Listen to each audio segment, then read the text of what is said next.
Look at this. This is what people think my life is like right now.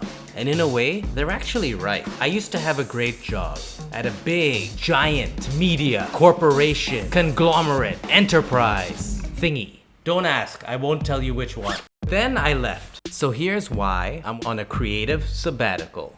So I didn't invent the term creative sabbatical. It does exist. It's just not very commonly used. I'm one of the few to use it. My goal today is to share what it means to me, but more importantly, what it could mean to you, whether you do creative work or not. So what the f is a creative sabbatical? To me, it's made up of two parts. Part one, it's a break, but with a purpose. The purpose is your why. It's your reason for doing it. Part two, you would have something tangible at the end of it. This is your what, your output. Why you do it and what you do will be personal. It's unique for everyone, but I'll share mine with you, starting with my why. I've had many obsessions in my life. Skateboarding, basketball, hip hop, but the one constant has been my absolute obsession with making videos. Like most aspiring filmmakers, I started shooting with whatever I had around me, whatever I had access to, and I shot everything myself. Then I did freelance production on corporate videos while writing projects for myself to direct. I started looking for as much work as I could find. Then after years of trying and like 40, 50 job applications, I finally got a job in the media. And even though I wasn't making much money, even though it wasn't very glamorous, it was a literal dream come true. I worked on anything creative I could, kept working my way up, eventually found ways to make shows for cheap, again by myself.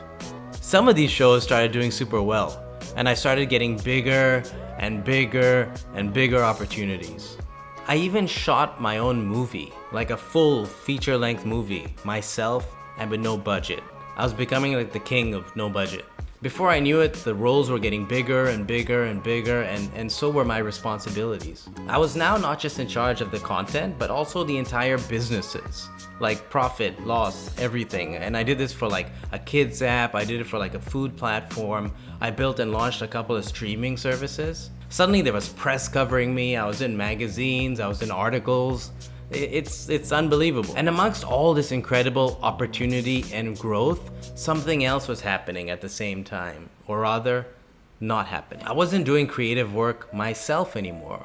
I wasn't hands-on with anything I was making. And without the practice of making things myself, I started losing my confidence in my ability to make things myself. And remember that movie I shot by myself in the Philippines? That sat on a hard drive, unedited. It's still on a hard drive. It's been there for 6 years. My whole journey from like a kid watching stuff at home, to dreaming of making stuff, to finally being able to make stuff, to being in charge of entire networks, that thing was a crazy dream come true. I still can't believe it happened. I'm so grateful for every opportunity I was given and every opportunity I created. However, not at that cost, not at this mounting cost of me losing my complete confidence in myself, being able to make good stuff. And that is my why. That is why I wanted to go on a creative sabbatical. I needed to get practice and I wanted to get my confidence back making stuff myself. So during the pandemic, I made a very, very hard decision. I was working on a show called Drag Race Philippines. It's something that I was very passionate about. I was the advocate from day one. I decided that once I finished and delivered that show, I would quit. I would leave my job. I would leave a great job. No matter what, I'm taking a break. So Drag Race Philippines turned out to be like a major hit. One of the biggest shows we've ever made in Asia, one of the biggest shows globally. I couldn't be happier and prouder of it.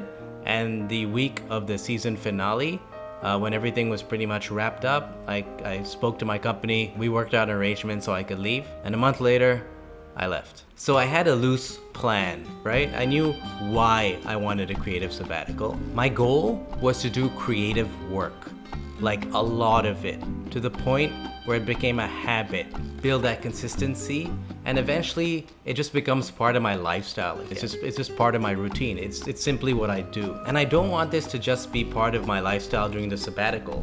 I want this to be part of my lifestyle when I inevitably return to work. So this needs to be a real ingrained habit. Next comes my what. What will I be doing? Like, what will my tangible outcome be? Well, I'll be working on different creative projects every single day. These projects will have no financial goal, no audience goal. They're just things I make, and things I make for the sake of making them. One of the projects is YouTube. One new video every 2 weeks, no matter what. Some will be smaller DIY videos, stuff I shoot around the house. Some will be pretty big, kind of epic documentaries. I got one in the works right now. I can't wait to share it with you. I view YouTube like a long-term investment. I just keep making, keep learning, keep doing it consistently over time, and see where it takes me. It's not easy. The editing takes time. Coming up with ideas isn't easy, but I'm doing it. And I've been able to do it so far. The other project is the movie, the one that I shot a few years ago that's just been sitting on a hard drive. Editing these YouTube videos has given me momentum, it's given me confidence, and in the next month or two, when I get a nice groove with YouTube, I'll also be putting the movie together in parallel. At minimum, these things will be the output for my creative sabbatical, my what. At the end of my sabbatical, I will have a bunch of YouTube videos, I'll have some documentaries, and ideally, I'll even have a feature film, like a full movie finished. That's what I expect to have done by the end of my sabbatical. And there is more to my what beyond just creating things. It's important to maintain some routine when you don't have a job or you're not working. So my routine is built around exercise and health.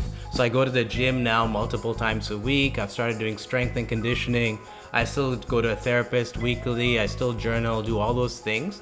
That's also part of my routine and part of my sabbatical plan. I make sure I'm constantly taking care of my body and my mind during this period. I'm also doing things like I wouldn't normally have time to do when I was working a full-time job. Like, I'm trying to get my motorbike license.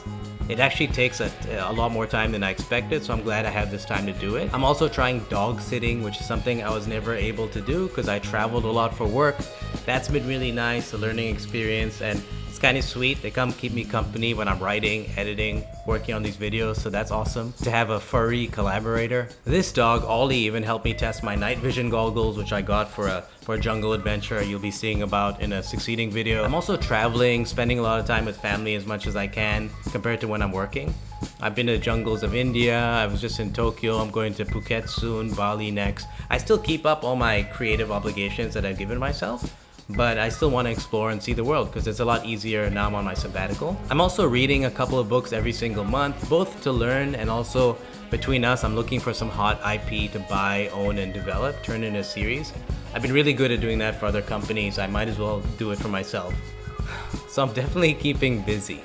I also understand that this is like a very privileged position and not everybody could be in this position. A lot of people have questions about a creative sabbatical like I'm on. So here are the most common questions I get and some answers. You are a jobless Asian.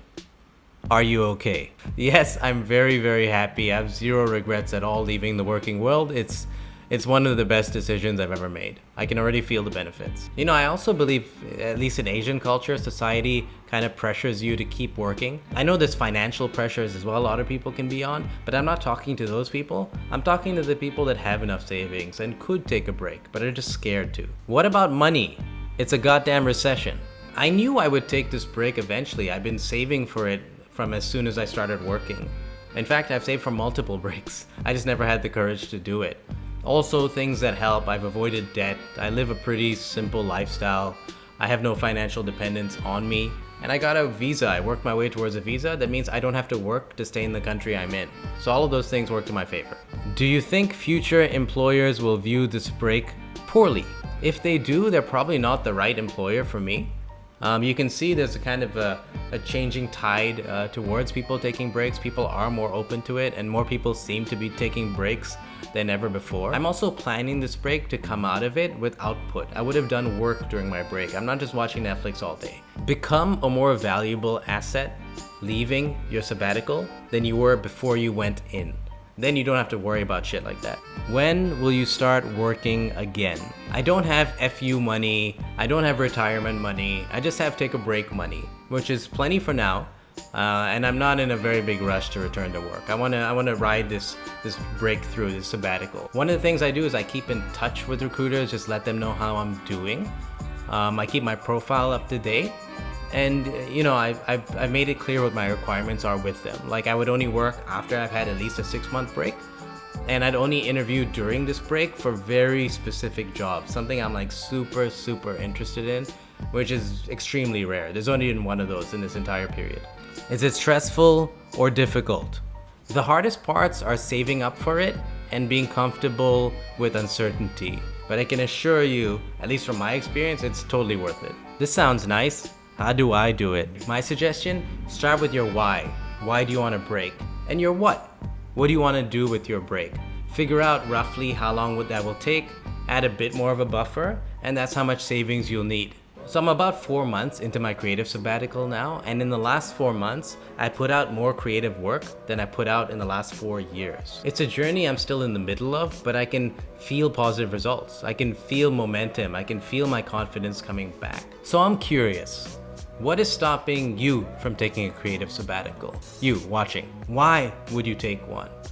What would you do? Let me know in the comments. I genuinely love to hear from you. Also, hitting like or subscribing goes a long way in helping this video reach more people that could potentially benefit from a sabbatical. But that's all for today. I'll see you in the next video. Peace! I'm still here, but bye.